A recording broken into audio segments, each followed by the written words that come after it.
Well, joining me now is Vladimir Milov, a Russian opposition politician and former Russian deputy energy minister. Good to have you with us.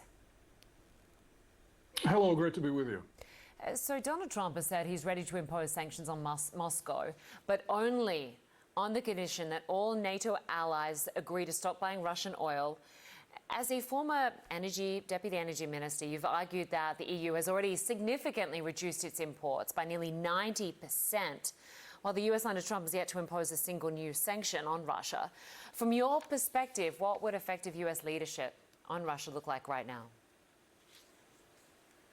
This looks somewhat a ridiculous attempt to shift the blame, because it is exactly Europe and European members of NATO has been cutting off significantly Russian oil and gas imports. Europe has cut off over $100 billion of oil and gas imports from Russia since 2022, and it is continuing. It is European Union which is continuing to impose serious sanctions against Russia.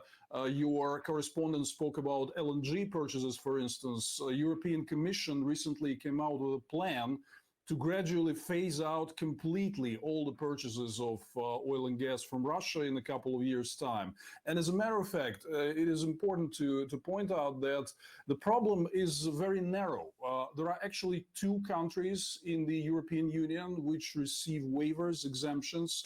They continue to buy large volumes of Russian oil, and these are largely Trump's allies, Hungary and Slovakia.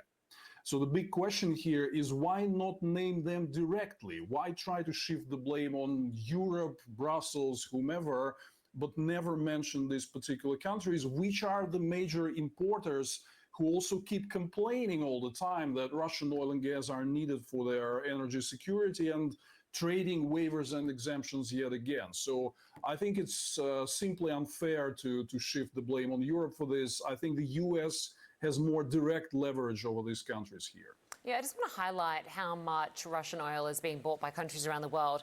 The Center for Research on Energy and Clean Air in the month of March showed that China bought 47% of Russia's crude exports, India 38%, the EU 6%, which of course you've pointed out is a 90% drop since the invasion, and Turkey 6%.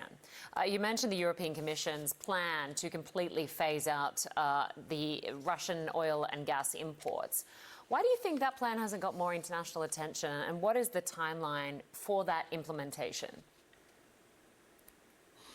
Because everybody wants to talk about some immediate sanctions which try to cut off Putin's revenue in the coming weeks or months, and this is a gradual plan. Here we confront exactly the same problem I was speaking about. Some of the EU member states, including primarily Hungary and Slovakia, are opposing phasing out of purchases of Russian oil and gas, which is why it takes time to trade this all off. This is not supposed to be immediately effective. This is actually why this plan maybe is insufficiently in the international headlines. I think it deserves really more attention, and maybe Trump's ultimatum would create a better momentum for the people in the EU who would want to push this plan to go ahead. And the countries who are resisting will be in a worse position. Now, I think if something good comes out of Trump's social media post, maybe the resistance to adoption of a phase-out plan for Russian oil and gas will be less significant now. Donald Trump has also proposed secondary tariffs on China and India for continuing to buy Russian oil.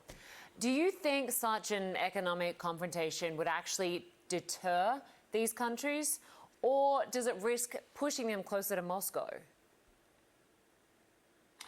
Secondary tariffs are, some exotic measure hardly tested internationally, only invented by the Trump administration and so on.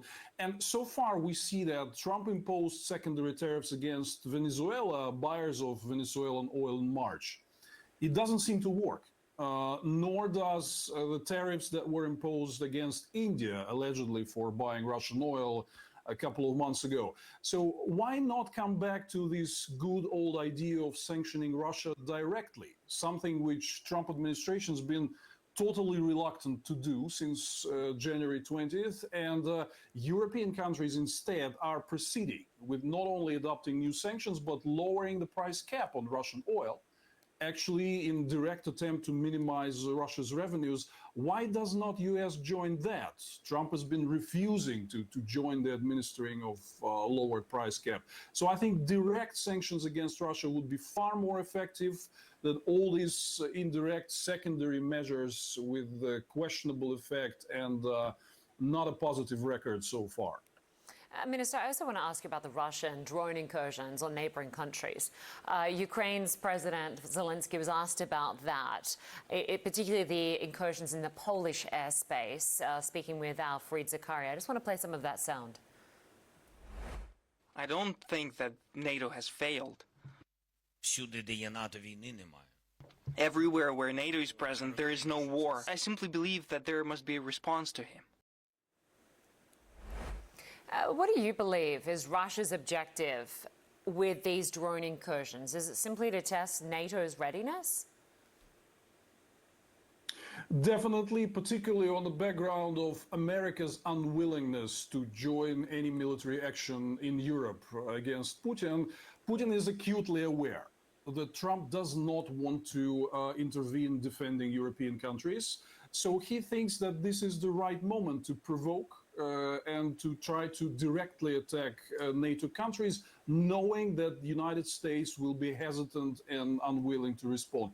I think that's the plot here. And if you look at the pattern of these drone incursions, it's very visible that it was deliberate. It was not just like, one or two accidental flyovers. There was a mass deliberate attack specifically to test the US readiness to defend its European allies.